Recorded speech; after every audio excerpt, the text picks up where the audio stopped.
Hello and नमस्कार दोस्तों। आज के इस वीडियो लेक्चर में हम सामान्य ज्ञान से संबंधित महत्वपूर्ण क्वेश्चन डिस्कस करेंगे जो कि हमारे आने वाले एग्जाम्स के लिए काफ़ी महत्वपूर्ण हैं।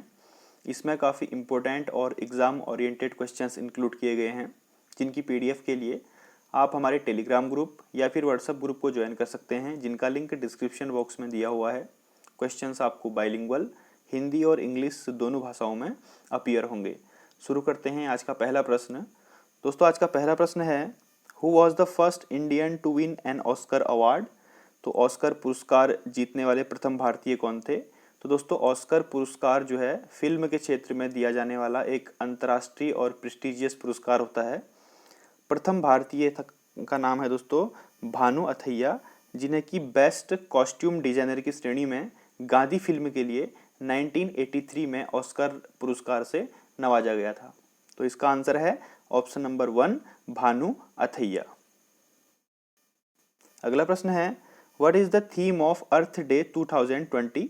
दोस्तों प्रत्येक वर्ष 22 अप्रैल को अर्थ डे यानी कि पृथ्वी दिवस मनाया जाता है और 2020 के पृथ्वी दिवस यानी कि अर्थ डे की थीम थी दोस्तों क्लाइमेट एक्शन।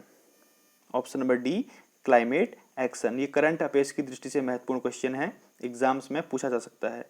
और दोस्तों सर्वप्रथम पृथ्वी दिवस 1970 में मनाया गया था और 2020 में इसकी 50वीं एनिवर्सरी या 50वीं वर्षगांठ थी। ठीक है, और कब मनाया जाता है, डेट आप याद रखेंगे 22 अप्रैल को। डेट के साथ थीम भी कभी कभार एग्जाम्स में पूछ लिया जाता है। अगला प्रश्न है, विच is the highest inert gas present in the atmosphere. तो वायुमंडल में सर्वाधिक मात्रा में विद्यमान अक्रिय गैस कौन सी है। तो दोस्तों आर्गन। ठीक है, ऑर्गन गैस जो है वह सर्वाधिक मात्रा में एक ऐसी नोबल गैस है। दोस्तों अक्रिय गैसों को नोबल गैस भी बोला जाता है, यानी कि ऐसी गैस हैं जो अनरिएक्टेबल होती हैं, जो किसी से भी रिएक्शन नहीं करती हैं। ठीक है, तो ऑर्गन जो है ये मोस्ट अबंडेंट गैस है एटमॉस्फेयर में। और सेकंड मोस्ट अबंडेंट कौन है, यानी कि दूसरे नंबर में सबसे ज़्यादा कौन सी गैस पाई जाती है, हीलियम पाई जाती है।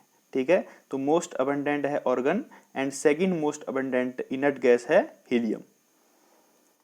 बढ़ते हैं अगले प्रश्न में। अगला प्रश्न है काफ़ी इंपॉर्टेंट क्वेश्चन है, which part of the Indian constitution deal with trade commerce and intercourse with in the territories of India. तो भारतीय संविधान का कौन सा भाग भारत के क्षेत्रों के भीतर व्यापार, वाणिज्य और इंटरकोर्स से संबंधित है। तो दोस्तों जो आर्टिकल 13 है, पार्ट 13 ऑफ इंडियन कॉन्स्टिट्यूशन, ये ट्रेड और कॉमर्स से रिलेटेड है, जिसके अंदर की आर्टिकल 301 से आर्टिकल 307 जो है वो इंक्लूड है।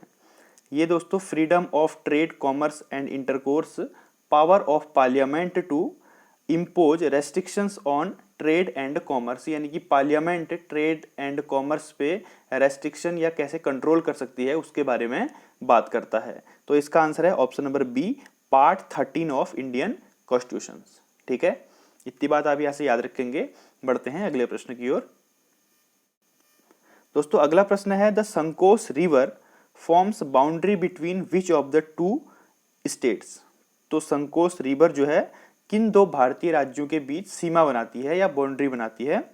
तो दोस्तों ये है आसाम एंड अरुणाचल प्रदेश। संकोस रिवर जो है वो आसाम और अरुणाचल प्रदेश के बीच सीमा बनाती है। संकोस रिवर जो है दोस्तों वो भूटान से ओरिजिनेट होती है और आसाम में ब्रह्मपुत्र रिवर में गिर जाती है। ठीक है, तो इसका आंसर है option number B Assam and Arunachal प्रदेश।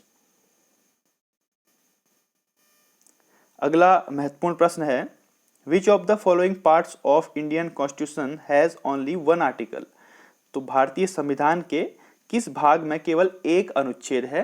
तो दोस्तों पार्ट 20 भाग 20 में सिर्फ एक अनुच्छेद है और वो है आर्टिकल 368। ठीक है, और आर्टिकल 368 दोस्तों अमेंडमेंट से संबंधित है। अमेंडमेंट यानी कि संविधान में संशोधन से संबंधित है। Article 368 power of parliament to amend the constitution and its procedure को, यानी कि संविधान में संशोधन और इसकी प्रक्रिया को वर्णित करता है। ठीक है, तो सिर्फ आज जो पार्ट 20 है भारतीय संविधान का, जिसमें कि आर्टिकल 368 आता है, इसमें सिर्फ एक आर्टिकल प्रेजेंट है। ये काफी बार एग्जाम्स में पूछा गया क्वेश्चन है, इसीलिए आप इसको याद रखिए। बढ़ते हैं अगले प्रश्न की ओर। अगला प्रश्न है दोस्तों, which ocean has the highest number of island? तो किस महासागर में द्वीपों की सर्वाधिक संख्या है? तो प्रशांत महासागर यानी कि पैसिफिक ओशन में दोस्तों जो highest number of island present हैं, यहाँ करीब 25,000 द्वीप जो हैं वो प्रेजेंट है। और पैसिफिक ओशन जो है वो 3 ग्रुप्स में डिवाइड है, इसको याद रखेंगे। 3 ग्रुप्स में डिवाइड है, माइक्रोनेशिया, मेलेनेशिया एंड पॉलिनेशिया। ठीक है, तो जो प्रशांत महासागर है वो 3 भाग में विभक्त है, माइक्रोनेशिया, मेलेनेशिया एंड पॉलिनेशिया, जहां पर 25,000 प्लस आइलैंड प्रेजेंट हैं, इसीलिए highest number of island Pacific Ocean में प्रेजेंट है। अगला प्रश्न है, which of the following is also known as Magna Carta of Indian education? तो किसको Magna Carta of Indian education के नाम से भी जाना जाता है, भारतीय शिक्षा का मैग्ना कार्टा? तो दोस्तों मैग्ना कार्टा वैसे सामान्यतः इंग्लैंड का एक कानूनी परिपत्र है, जिसको कि 1214 यानी कि 1214 ईस्वी में जारी किया गया था। परंतु आमतौर पर जो बहुत महत्वपूर्ण या फिर क्रांतिकारी या रिवॉल्यूशनरी चीज होती है, हम उसे मैग्ना कार्टा बोल देते हैं, आमतौर पर उसे मैग्ना कार्टा कहा जाता है। तो भारतीय एजुकेशन का मैग्ना कार्टा बोला जाता है दोस्तों वुड्स डिस्पैच को। ठीक है, 1854 में इंडिया को वेस्टर्न एजुकेशन को बढ़ावा देने के लिए सर चार्ल्स वुड्स ने, जो कि ईस्ट इंडिया कंपनी के डायरेक्टर थे उस टाइम के, उन्होंने एक डिस्पैच दिया था जिसमें कि इंडिया में एजुकेशन के बारे में बात की गई थी। तो ये काफ़ी रिवॉल्यूशनरी डिस्पैच था, इसीलिए इसको Magna Carta of Indian education के नाम से जाना जाता है। Option number A, Woods dispatch. ठीक है, अगला प्रश्न है, who was the president of Indian National Congress? INC का फुल फॉर्म यहाँ पर है Indian National Congress, at the time of independence. तो स्वतंत्रता के समय यानी कि 1947 के आसपास आईएनसी इंडियन नेशनल कांग्रेस का अध्यक्ष कौन था? तो ये क्वेश्चन भी रेलवे के एग्जाम्स में काफी बार पूछा गया है प्रीवियस ईयर के। तो दोस्तों JB कृपलानी, जिन्हें आचार्य कृपलानी भी कहा जाता था, वह इंडियन नेशनल कांग्रेस के अध्यक्ष थे। किस समय पे? इंडिपेंडेंस के समय पे। ठीक है, यहाँ से 2-3 क्वेश्चन बनते हैं कि भारतीय राष्ट्रीय कांग्रेस के प्रथम अध्यक्ष यानी कि फर्स्ट अध्यक्ष का नाम बताइए। तो व्योमेश चंद्र बनर्जी जो थे वो भारतीय राष्ट्रीय कांग्रेस के प्रथम अध्यक्ष थे। प्रथम महिला अध्यक्ष यानी कि first female president of Indian National Congress, तो फीमेल प्रेसिडेंट थी दोस्तों एनी बेसेंट। ठीक है, एनी बेसेंट। और first Muslim president of Indian National Congress Badruddin Tyab ji. ठीक, तो इतनी बात आप यहां से याद रखेंगे। बढ़ते हैं अगले प्रश्न की ओर। अगला प्रश्न है दोस्तों, which is the world's fastest flowing ocean stream? विश्व की सबसे तेज बहने वाली महासागरीय जलधारा कौन सी है? तो गल्फ स्ट्रीम जलधारा जो है, गल्फ स्ट्रीम जलधारा विश्व की फास्टेस्ट फ्लोइंग ओशन स्ट्रीम है, जिसकी वेलोसिटी क्या है, कितनी है दोस्तों? 9 किलोमीटर प्रति घंटा, 9 किलोमीटर प्रति आवर इसकी वेलोसिटी है। Option number C, Gulf Stream जलधारा इसका सही आंसर है। अगला प्रश्न है, Sahyog Kaijin is an annual joint exercise between the coast guard of India and which country? तो सहयोग काइजिन भारत और किस देश के कोस्ट गार्ड यानी तटरक्षकों के बीच एक वार्षिक संयुक्त अभ्यास है। तो दोस्तों इंडिया और जापान के बीच के कोस्ट गार्ड के बीच में जो है सहयोग काइजिन नाम का एनुअल एक्सरसाइज होती है। ठीक है, ये 16 जनवरी 2020 से स्टार्ट हुई थी, इस साल 2020 में चेन्नई कोस्ट में। और यहाँ से एक क्वेश्चन और पूछा जाता है कि इंडिया और जापान के बीच की मिलिट्री एक्सरसाइज का नाम बताइए। तो मिलिट्री एक्सरसाइज का नाम है दोस्तों धर्मा गार्जियन। ठीक है, धर्मा गार्जियन, ये जापान और इंडिया के बीच की मिलिट्री एक्सरसाइज है, इसको आप याद रखेंगे। अगला प्रश्न है, which among the following is the world's largest wetland system? तो विश्व का सबसे बड़ा आर्द्रभूमि सिस्टम, वेटलैंड सिस्टम किसे कहते हैं? तो दोस्तों पेंटनलाल या पंतनल जो साउथ अमेरिका में है वेटलैंड सिस्टम, वह विश्व का सबसे बड़ा वेटलैंड सिस्टम है। दोस्तों वेटलैंड होती हैं आर्द्रभूमि, और प्रत्येक वर्ष 2 फरवरी को हम लोग वर्ल्ड वेटलैंड डे मनाते हैं। दोस्तों विश्व में जितने भी वेटलैंड्स हैं या आर्द्रभूमि है उनके संरक्षण के लिए 1975 में रामसर ईरान में एक ट्रीटी साइन हुई थी। ठीक है, इसीलिए जितनी भी हमारी वेटलैंड साइट होती हैं हम उन्हें रामसर साइट्स भी बोलते हैं। इसीलिए, और इंडिया में कितनी रामसर साइट्स हैं टोटल? 37 रामसर साइट्स हैं इंडिया में। इसको आप याद रखेंगे, ये आपसे पूछा जा सकता है, करंट अफेयर्स की दृष्टि से महत्वपूर्ण क्वेश्चन है। और वर्ल्ड वेटलैंड डे कब मनाया जाता है? 2 फरवरी को प्रत्येक वर्ष। ठीक है दोस्तों, अगला प्रश्न है, under the motor vehicle act the noise range of horn has been fix eight.